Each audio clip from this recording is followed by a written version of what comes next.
Um relatório ambiental não é depósito de dados. Ele precisa responder a uma pergunta técnica ou exigência normativa e, por isso, ele precisa estar lastreado em estratégia. Eu sou Fernanda Bueloni, bióloga, mestre em ecologia e advogada ambiental. Atuo há mais de 20 anos na área, especialmente na interface entre técnica, licenciamento, conformidade e direito ambiental. Aqui no canal eu falo sobre os bastidores do licenciamento ambiental, qualidade técnica de estudos e relatórios, gestão de riscos e direito ambiental aplicado à prática de consultores, técnicos e empresas.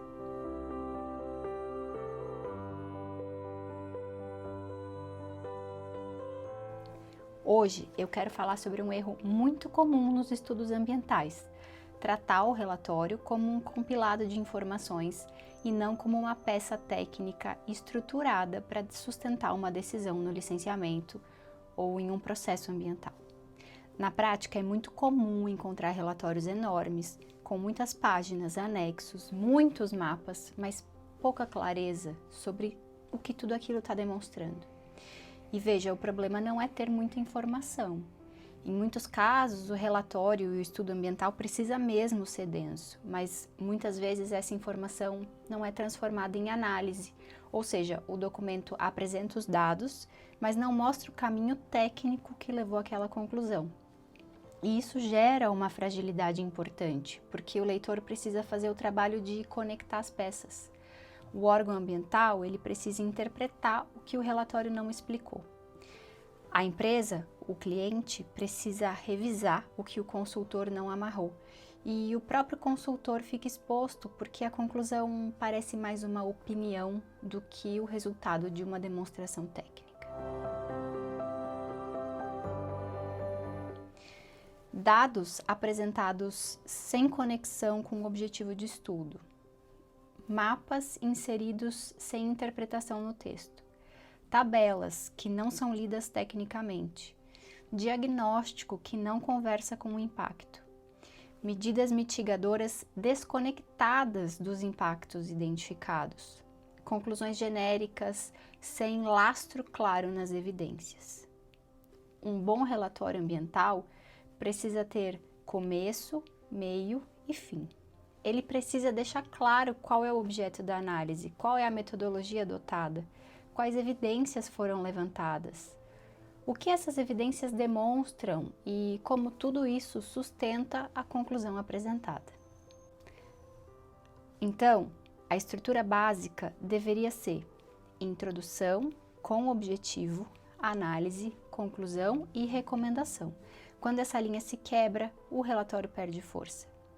A informação sozinha não protege o empreendimento, ela não convence o órgão ambiental e não reduz risco.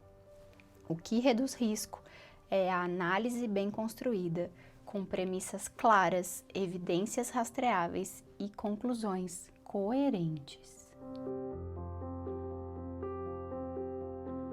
Um relatório bem construído, ele organiza dados em função de um objetivo, interpreta a relevância ambiental da área, explica o que os mapas demonstram, relaciona impactos com atividade, área, fase do empreendimento e componente ambiental afetado, aplica a legislação ao caso concreto, conclui com base em evidências rastreáveis. Quando eu olho para um relatório, eu não quero saber apenas se a informação está lá. Eu quero saber se aquela informação está cumprindo uma função dentro do raciocínio técnico.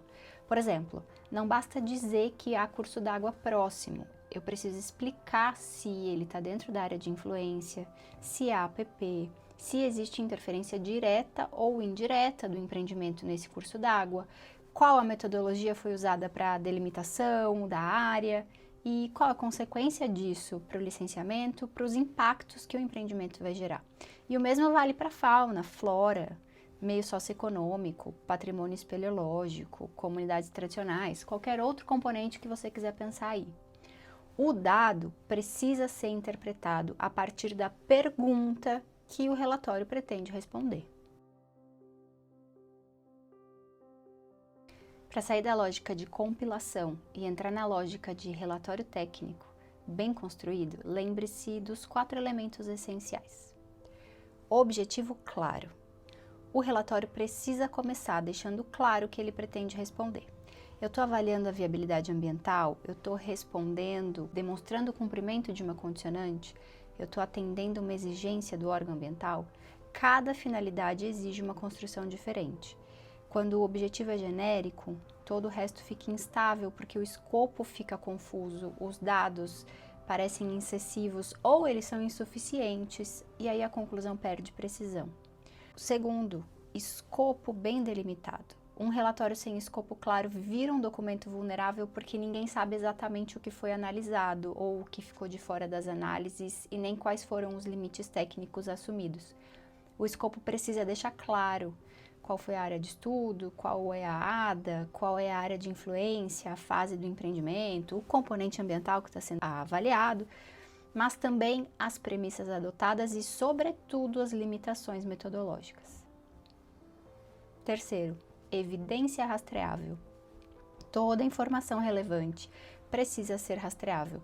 O relatório precisa permitir que o leitor entenda de onde veio aquela informação e por que ela sustenta determinada conclusão. Isso envolve mapas, envolve fotografias, coordenadas, campanhas de campo e também dados secundários, bases oficiais, bibliografia, protocolo, registro de reunião, qualquer outro documento que demonstre a trilha técnica do raciocínio lógico do seu relatório.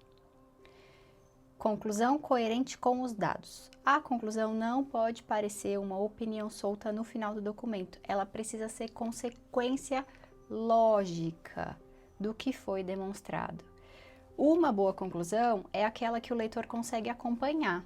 Ele pode até discordar, mas ele entende o caminho técnico que levou até ali. E isso é muito diferente do que simplesmente afirmar que o impacto é baixo, ou que uma medida é suficiente, ou que não vai haver interferência relevante, sem ter demonstrado o porquê ao longo do trabalho. Certa vez eu participei de uma audiência pública em que o consultor afirmou que o empreendimento não impactaria as correntes oceânicas e não causaria alterações na maré. Acontece que enquanto ele falava isso, ele projetou um mapa com um modelo matemático que demonstrava as correntes em direções opostas antes e depois do empreendimento. Esse é o exemplo clássico de conclusão-opinião que não aparenta estar sustentada por dados. Nota que ele até podia estar certo, mas aquele modelo matemático deixou todo mundo confuso, insatisfeito, a audiência pública foi um fracasso e o empreendimento não recebeu a licença prévia. Então, diante disso tudo, como ter certeza que o seu relatório está seguro? Com revisão. Antes de finalizar um relatório, vale fazer uma revisão estratégica. Não é apenas uma revisão de português ou de formatação, é uma revisão da lógica jurídica do documento. Algumas perguntas ajudam muito nesse processo. Qual pergunta esse relatório responde? O objetivo está claro logo no início? Os dados apresentados são necessários mesmo para essa resposta? Cada mapa, tabela, foto, gráfico foi interpretado no texto? A metodologia está explicada de forma suficiente? As premissas e limitações foram declaradas? A conclusão decorre mesmo dos resultados? E as medidas propostas conversam com os impactos que foram identificados? Existe contradição em algum texto, tabela, anexo, ou até mesmo na conclusão? O órgão ambiental consegue entender o raciocínio sem precisar adivinhar o que o consultor quis dizer? Relatório ambiental não é volume de informação, é qualidade de análise, é organização de raciocínio e é capacidade de demonstrar tecnicamente uma conclusão. No licenciamento ambiental, sobretudo, o relatório precisa responder, sustentar e orientar. Ele deve ajudar o órgão ambiental a compreender o caso, ajudar a empresa, o cliente, a tomar uma decisão e ele precisa proteger tecnicamente quem assina o documento.